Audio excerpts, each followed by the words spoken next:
हर हर महादेव दोस्तों। शाम हो चुकी है और चाय भी गर्म है, बिल्कुल हमारे यूनियन बजट की तरह। संडे को निर्मला सीतारमन जी ने हमारे यूनियन बजट पेश करने के वक्त इंडिया के लिए 7 नए हाई स्पीड रेल कॉरिडोर का अनाउंस किया है। और इस अनाउंसमेंट के बाद लोगों को ये लग रहा है कि हावड़ा टू वाराणसी जो bullet train high speed corridor था, वो अब ठंडे बस्ते में जा चुका है। लेकिन ऐसा नहीं है। इसी मिसकंसेप्शन को दूर करते हुए आज हम हावड़ा से वाराणसी तक के बुलेट ट्रेन कॉरिडोर पे बात करेंगे। पिछले से चर्चे में था ये, और बजट 2026 में न्यू सेगमेंट्स से मिलकर ये फुल ईस्ट वेस्ट नेटवर्क बनेगा। इंच टू इंच डिटेल बताऊंगा, routes, stations, land, construction types, costs, timelines, impacts, सब कुछ। तो जल्दी अपने ईयरफोन लगा लीजिए, क्योंकि आप देख रहे हैं Tracks and Tales. Let's begin.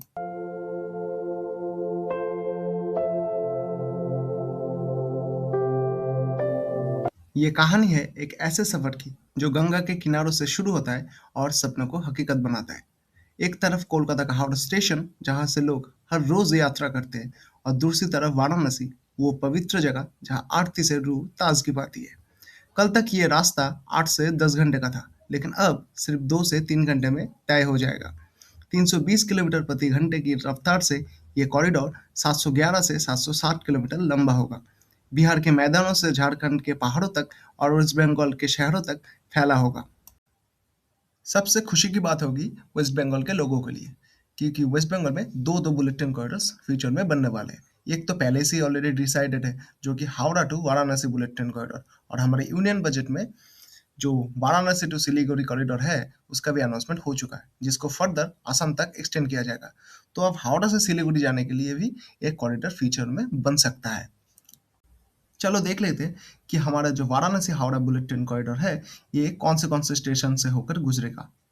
सबसे पहले वेस्ट बंगाल के हावड़ा जंक्शन से शुरू होकर Bardhaman junction, Durgapur junction, Asansol junction, Jharkhand के धनबाद जंक्शन, बिहार के गया, पटना, और आखिर में उत्तर प्रदेश के वाराणसी जंक्शन पहुंचेगा। बिल्कुल गंगा के किनारे किनारे, जहां हर स्टेशन पे एक अलग ही कहानी है, टूरिज्म से लेके बिजनेस तक। जमीन की बात करें तो ये कॉरिडोर बनाना इतना आसान नहीं होगा। 3,500 से लेकर 4,500 हेक्टेयर जमीन लगेगी इस कॉरिडोर को बनाने में, यानी कि 8,500 से लेकर 11,000 एकड़ जमीन। बिहार में फर्टाइल खेत ज्यादा है और झारखंड में पहाड़ी भी।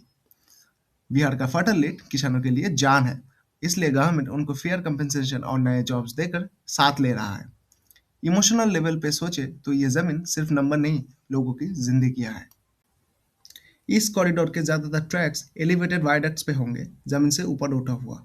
70 से 80% ट्रैक्स ऐसे ही वायडक्ट पे होंगे, ग्राउंड से टच नहीं करेगा ताकि सड़क क्रॉस ना हो, सेफ्टी बढ़े और गंगा के फ्लड से बचाव मिले। झारखंड के पहाड़ियों से ये टनल के थ्रू गुजरेगा, और इसका कंस्ट्रक्शन 2027 से शुरू होने की उम्मीद है, बजट के पुश होने से। अब कहानी में असली मसाला डालते हैं, रियल टेंडर्स और अपडेट्स के बारे में बात करते हैं। एनएचएसआर सेल ने कई टेंडर्स अवार्ड किए हैं जो इस कॉरिडोर के लिए बेस बन रहा है। सबसे पहला टेंडर है एनवायरमेंटल इम्पैक्ट असेसमेंट का। ये वाराणसी हावड़ा के लिए स्टडी और रिपोर्ट का काम करेगा। इसके लिए 88.48 लाख रुपीस अलॉट किए गए थे, जिसको आखिर में MS enviro infra solution private limited को सौंपा गया। उनका रोल इस फील्ड में वर्क करना था, जिसके अंदर pollution, wild life, land use, noise सब चेक करना था, और मिटिगेशन प्लान बनाना था, जिससे कितने पेड़ लगेंगे और नॉइज बैरियर्स कहाँ लगेंगे। ये स्टेप इसलिए ज़रूरी है क्योंकि बिना एनवायरनमेंट क्लियरेंस के प्रोजेक्ट लीगली शुरू नहीं होता। काम 2021 में कंप्लीट हो चुका है। इस टेंडर का रिपोर्ट सबमिट हो गया है। ये tender Howrah Varanasi bullet train corridor का ग्रीन क्लियरेंस का बेस है।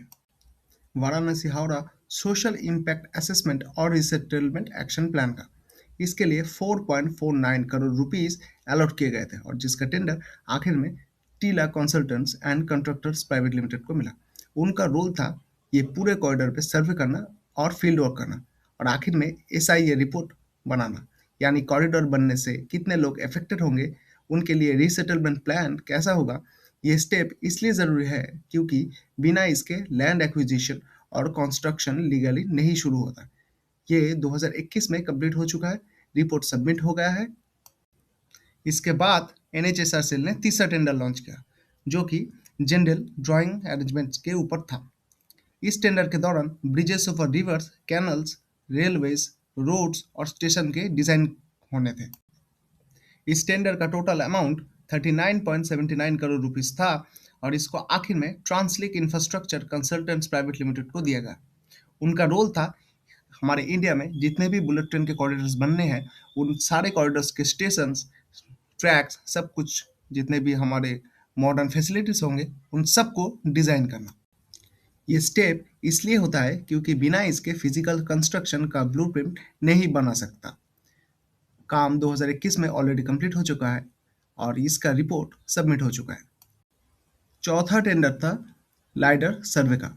ये वाराणसी हावड़ा के लिए फाइनल अलाइनमेंट, डिजाइन और एरियल लाइडर सर्वे का था। इसके लिए 14.05 करोड़ रुपीस अलॉट किए गए थे, जिसको आखिर में ग्रोएवर infra private limited, Malviya infra projects private limited और प्रभावी कंसोर्टियम को सौंपा गया। उनका रोल था एडीएल सर्वे करना, लाइडर टेक्नोलॉजी से प्रिसाइज मैप बनाना और रूट अलाइनमेंट डिजाइन करना। ये स्टेप इसलिए जरूरी है क्योंकि बिना इसके ट्रैक का एग्जैक्ट पाथ नहीं तैयार होता। काम 2021 में ऑलरेडी कंप्लीट हो चुका है और रिपोर्ट भी सबमिट हो चुका है। और सबसे लास्ट टेंडर और लेटेस्ट टेंडर है हमारे Howrah Varanasi Patna bullet train corridor के लिए यूटिलिटी सर्वे का। इस टेंडर के अंदर वाराणसी पटना हावड़ा के लिए ओवरहेड अंडरग्राउंड यूटिलिटीज की सर्वे और सबस्टेशन पावर सोर्सिंग का काम करना था। इसके लिए 69.31 लाख रुपीस अवार्ड किए गए थे और इसका आखिर में गवेषणा जियो साइंसेस प्राइवेट लिमिटेड को दिया गया। उनका रोल था यूटिलिटीज मैप करना, बिजली, पानी, टेलीकॉम लाइन सब कुछ को डिजाइन करना, पावर ऑप्शंस आइडेंटिफाई करना। ये स्टेप इसलिए होता है क्योंकि बिना इसके कंस्ट्रक्शन में रुकावट आ जाती है। इसका काम 2022 में कंप्लीट हो चुका है और रिपोर्ट भी सबमिट हो चुका है। ये सारे टेंडर्स देखने के बाद ये तो ज़रूर पता चलता है कि अंदर ही अंदर बहुत सीरियस लेवल का काम चल रहा है। अभी थोड़ा काम बाकी है, लेकिन फाइनल डीपीआर रिपोर्ट मार्च के 2026 तक सबमिट हो जाना चाहिए। डीपीआर के बाद कंस्ट्रक्शन टेंडर निकलते हैं और ये सबमिट होने के बाद जो कॉरिडोर होता है उस कॉरिडोर पे फाइनली कंस्ट्रक्शन स्टार्ट हो जाता है।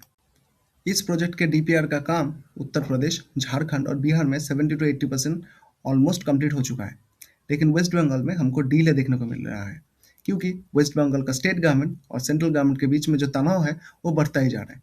पास्ट में भी हमने ईस्टर्न डेडिकेटेड फ्रेट कॉरिडोर के डानकुनी एक्सटेंशन को लेकर सेंटर और वेस्ट बंगाल गवर्नमेंट के बीच कोऑर्डिनेशन और लैंड एक्विजिशन पर डिफरेंस देखे थे, जिसका इम्पैक्ट प्रोजेक्ट्स के स्पीड पर पड़ा।